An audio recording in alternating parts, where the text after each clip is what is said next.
अब आगे आ जाते हैं रिस्ट। रिस्ट में पहली दो ही दवाइयाँ यही लगेंगी, ड्रोसल लगेगी और ओमेट लगेगी। साइकोट होगा तो आप मेडोरिनम का ऐड कर सकते हैं। ये रिस्ट में पहले हम देते थे रूटा, बहुत ज़्यादा। मैं ये गैंग्रेन भी हो जाती है ना यहाँ ऐसे गिल्टी से गैंग्रेन बन जाती है, इसमें भी ये डिज़ोल्व करती है।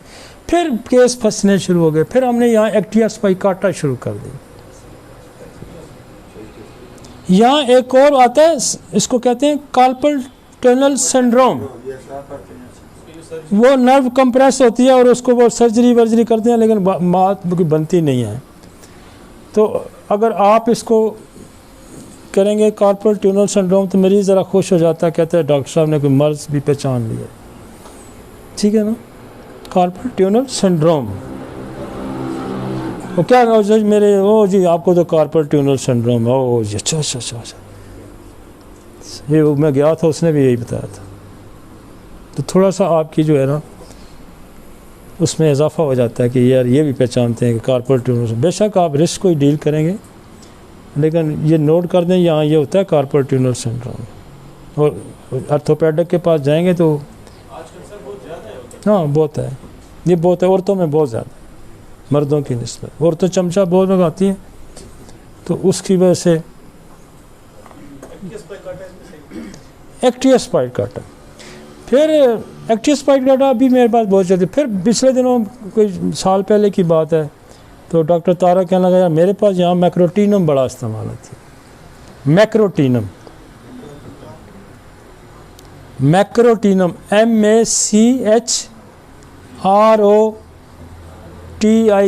मैक्रोटीनम।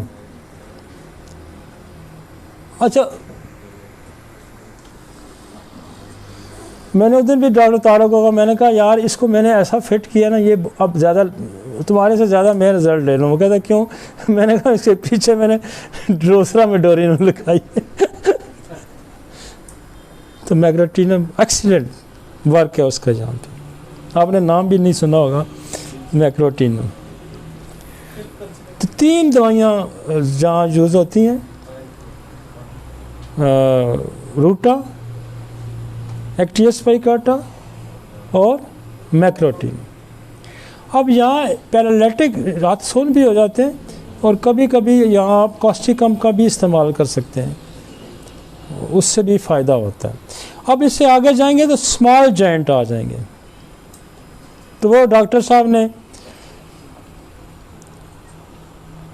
जो रेडियोलॉजिस्ट हैं, उन्होंने कहा कि हाथ देखो, पूछो कुछ ना हो तो दवाई दसो, डायग्नोज करो ना क्या है। यूं हाथ सीधा रखो, अगर एक साइड से तो गोट वाला नुस्खा अप्लाई करें।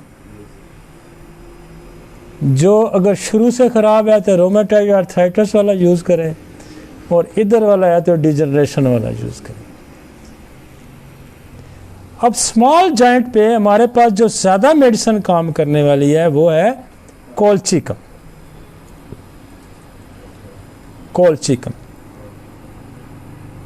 और ये हम बड़े ज़माने से लीडम और काल्चिकम को मैं पहली दवाई है जो मिक्स करके दे देता था पहले शुरू में, आज से 15-20 साल पहले। वो डॉक्टर तारक से भी डिस्कस, वो भी देता था, मैंने भी देनी शुरू।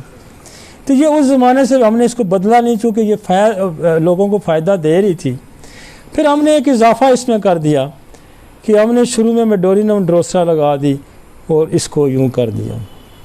तो ये स्मॉल जॉइंट, कभी भी शाज़र नज़र कोई मरीज़ आके मुझे कहेगा कि आपने दवाई दी थी तो स्मॉल जॉइंट में मुझे फ़र्क नहीं पड़ा।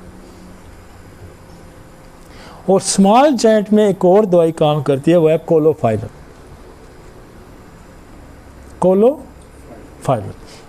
विद द यूट्राइन मसाइल। अगर बाज़ दफ़ा डबल पैथोलॉजी भी होती है, एक इधर साथ में उसको कोरिलेट करेंगे, कोलोफाइलम। यहाँ एक और दवाई भी काम करती है, स्ट्रेप्टोकोकस। स्ट्रेप्टोकोकस बेसिकली बैक्टीरिया है जो रूमेटॉइड फीवर में होता है, गला, जोड़, फिर हार्ट। तो वो जो उसका ट्रांजिट पीरियड होता है, दिल में पहुंचने के दरमियान वाला पीरियड, पहले जोड़ों में रहेगी फिर दिल में जाएगी, उस पीरियड में अगर पेन आ जाता है तो वो स्ट्रेप्टोकोकस दिए बगैर ठीक नहीं होगा, स्ट्रेप्टोकोक्सिन। तो आप इसको एज ए इंटरकरेंट रेमेडी यहाँ, और स्ट्रेप्टोकोक्सिन जो आपकी रूमेटिक हार्ट डिजीज़ हैं उसमें भी बेताशा यूज़ होती है, उसमें बड़ा इस्तेमाल है। मेरे पास एक आया रूमेटिक, एक खातून आई थी वहाँ से, क्या नाम है, बावलपुर,